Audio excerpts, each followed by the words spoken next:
Good afternoon, ladies and gentlemen, Mr. Chairman. It is a pleasure to be here to speak with all of you today. One of the things that I would like to say is that we are in a global drumbeat right at the moment talking about climate change and global warming. One of the things that is affected by climate change is agriculture. But some of what we are seeing is man-made, but man-made in a different way than you may guess. Weather modification programs, experimental ones done by private companies, done by the United States government, done by states across the United States, are underway. There's more than 50 of them in operation across the United States. All of these impact agriculture because they change the microclimates needed for agriculture to survive.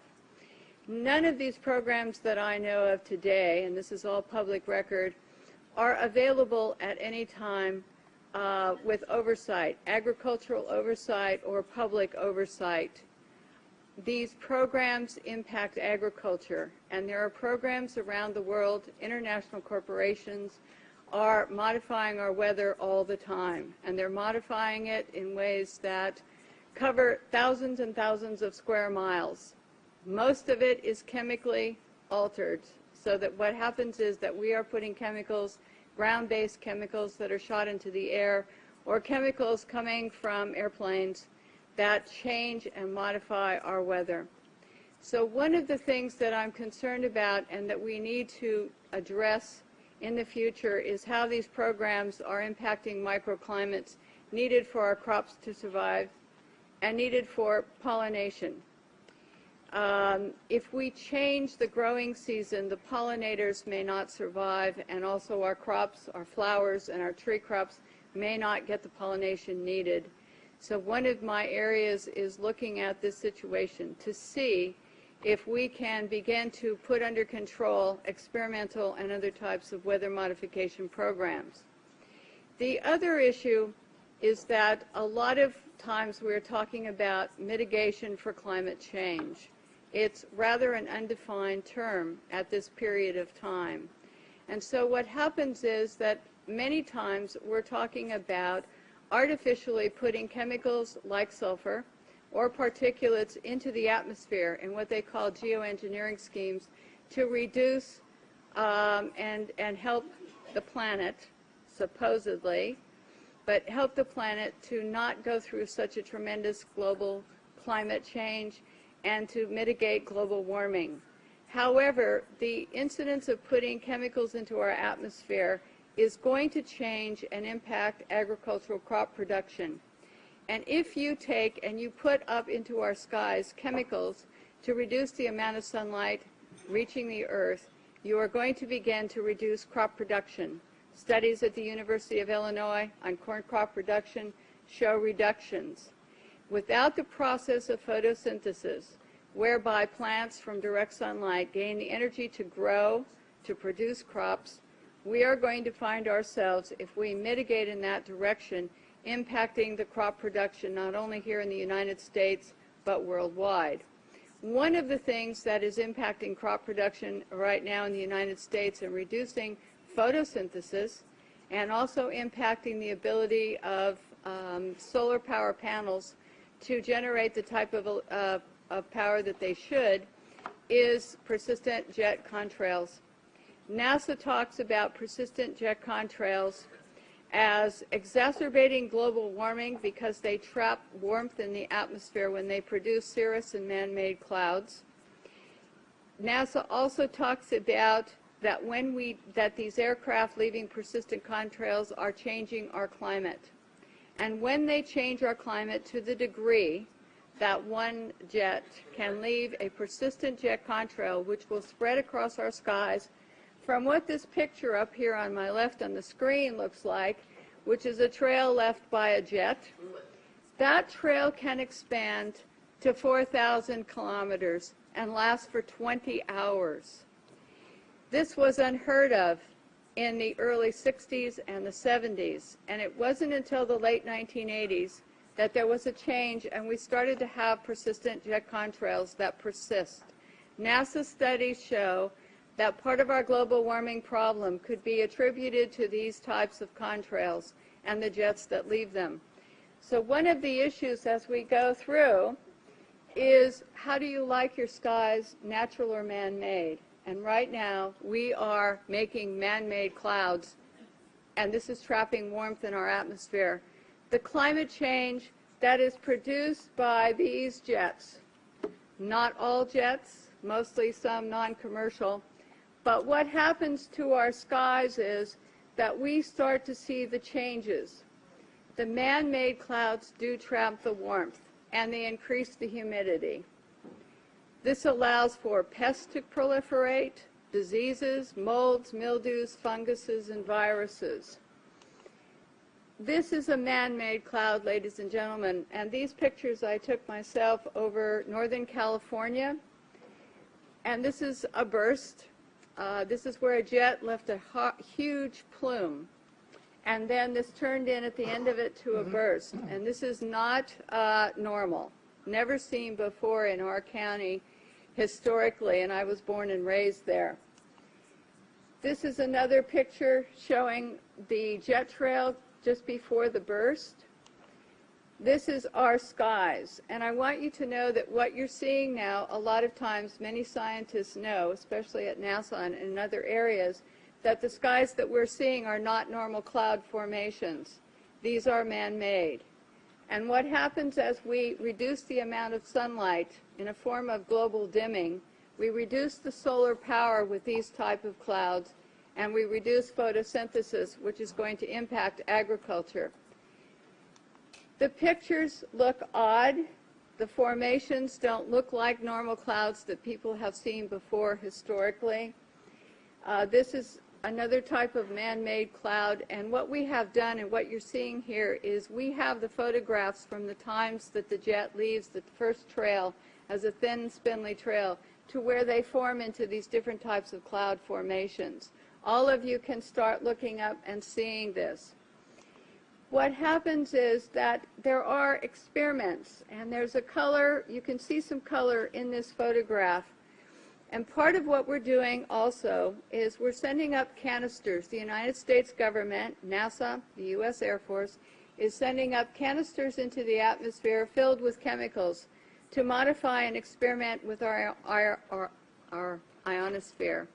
And when we modify and experiment with our ionosphere up here, we create experiments which they can see through these persistent jet contrails as they stay in the sky for long periods of time, and they can watch the experiments. The type of chemicals they are using are aluminum, barium, strontium, and these canisters are sent up on rockets, and what they do is they superheat the canisters to create experiments in our atmosphere. The experiments can give you colorful auroras, which they talk about as being wonderful. Many times people think that the auroras in Alaska and the ones we see are normal, but there's beginning to be more and more seen across the United States and elsewhere where aluminum, trimethyl aluminum experiments to make clouds are beginning to impact us. The reason I am concerned for agriculture is that none of these experiments have any public oversight nor agricultural oversight. Our drinking water is impacted because the chemicals are now beginning to show up in our drinking water. In California, the State Department of Health drinking water tests were examined between 1970 and this year, and we found unusual spiking in barium, aluminum, strontium, magnesium, calcium, manganese, and all of these spiked at the same time in various drinking water supplies across the state of California and also in Arizona. So what's happening with these atmospheric tests is that aluminum, as one example, gets into, with increased pollution and acid rain, gets into the root systems of our crop trees and our trees, and it looks like the trees are dying of drought. But they're not. What happens is that the root systems can no longer absorb the water and the nutrients needed to survive. Many of our forests in Redding, California, and other areas are dying. The oak trees, the redwood trees, the Douglas fir, across the United States, many areas. We believe that these trees are impacted because they cannot absorb enough water because aluminum is going into their root systems. Also, molds, mildew, and fungus from warmer temperatures produced by persistent jet contrails are also allowing pests and molds to proliferate, also impacting tree health and crop health. The skies that you see up here, it is important to note, have a white haze to them. When crossing the United States 2 days ago, we saw this man-made produced haze all the way across the United States. There were a few real clouds. We saw the persistent jet contrails from the jet windows, and the skies in the white haze looked a lot like this. So one of the things that we need to really look at is that jet fuel emissions contaminate our air, much as automobile exhaust. They know from scientific studies back in the 1970s that they deplete beneficial ozone in the atmosphere by releasing nitric acid. So one of the things that we need to look at is the impact of just jet fuel and just the emissions from jets as well. I want to go on and talk briefly about a couple of issues here that I think are important for everyone to realize. If we don't look at the problems that we are creating, the atmospheric testing programs, in other words, the jet contrails that are warming our climate, and we say to ourselves, we want to geoengineer something else. We want to add more particulates to help global warming or to stop climate change. What we're going to have is we're going to have a pea soup up there of chemicals which are going to be detrimental to our health. It is much better to take the EPA model of the 1970s, where the Environmental Protection Agency was designed to put in regulations to reduce the pollution at its source, to reduce and put caps on how much pollution corporations, cars, automobiles were putting into the atmosphere. One of the things that we're talking about as mitigation is to go into geoengineering plans which add more chemicals to our atmosphere, which are going to get into our drinking water supplies, which are going to get into our soils, which are going to impact our trees. Our trees across the United States, many of them in many areas, especially Mendocino, Lake, and Sonoma County, are dying. They are not healthy as they used to be.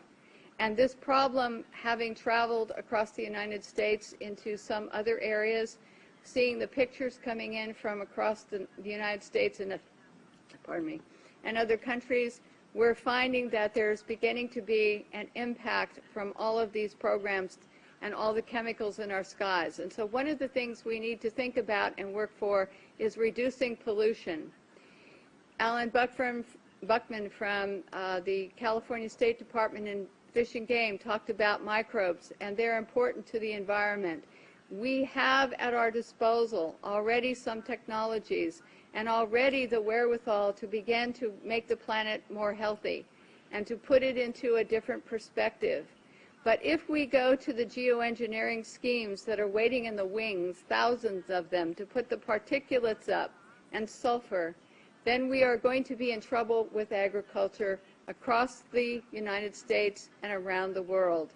It is time that we look at some different solutions that are already here, and it's time that we look at what's happening in our skies and say we don't need to add any more chemicals, we are doing enough. And what these experiments in our skies are doing with atmospheric heating and testing, we don't know, but the chemicals are showing up in our drinking water. So in closing, I would like to say to all of you and to encourage you to know that just what I showed you today is beginning to impact crop production in the United States. And we're seeing higher UV radiation that is burning the tips of our trees and our plants. We see the molds and mildews growing here, and we see all of this, and we hope that all of you will consider before you think of mitigation and just go forward with some of the plans that are being sold to you as almost a cap and trade situation